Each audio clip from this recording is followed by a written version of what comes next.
Hello everybody, this is Waking Up with Kai. We got a great show planned out for you guys today. We got two outstanding poets in Naomi Nye and David Bottoms today. So let's put our hands together and welcome Naomi Nye. Thank you. Hi. It's a pleasure to have you. It's great to be here. How's everything? Good. How about yourself? Pretty good myself too. So I've heard you've been doing some interesting work. Yeah, so my latest poem is called Blood. I don't know if you've heard about it, but it has a lot to do with myself and my personal story as a child and growing up and my heritage and my culture. Awesome. Do you have it for us today? Yeah, so I'll be reading it right now. This is Blood. A true Arab knows how to catch a fly in his hands, my father would say, and he'd prove it, cupping the buzzer instantly while the host with the swatter stared. In the spring, our palms peeled. True Arabs believed watermelon could heal 50 ways. I changed these to fit the occasion. Years before, a girl knocked. Wanted to see the Arab. I said we didn't have one. After that, my father told me who he was. Shahab, shooting star. A good name borrowed from the sky. Once I said, when we die, we give it back.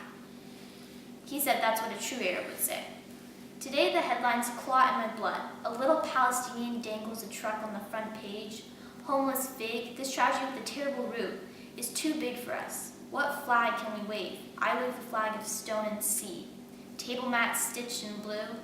I call my father. We talk around the news. It is too much for him. Neither of his two languages can reach it. I drive into the country to find sheep, cows, to plead with the Arab, who calls anyone civilized. Where can the crying heart graze? What does a true Arab do now? Wow, that's a fascinating poem. Thank you.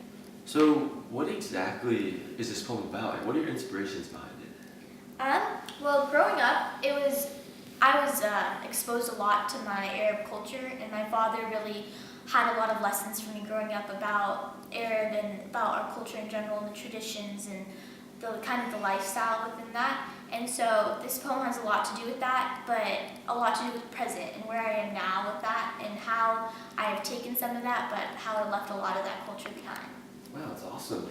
So, outside of that, your story behind it, I actually noticed some interesting stylistic elements in your poem.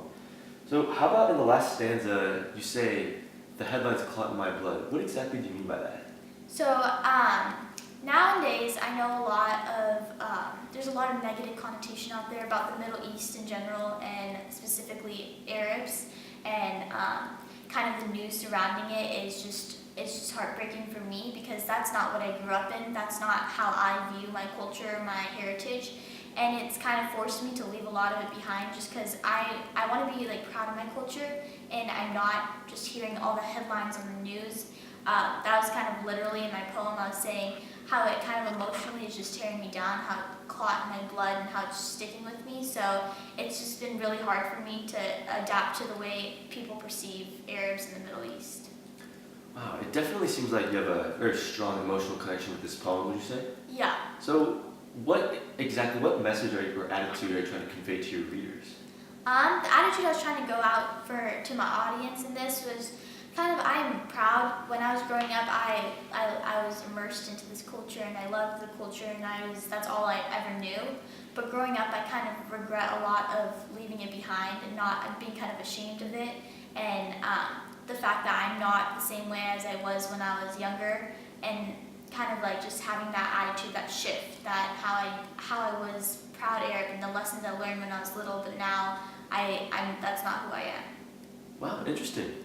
So let's take a step back a little. Let's actually look at the title. So obviously it's titled Blood, and that can stand for many different things. Obviously it can be very controversial, but what exactly is the meaning behind that?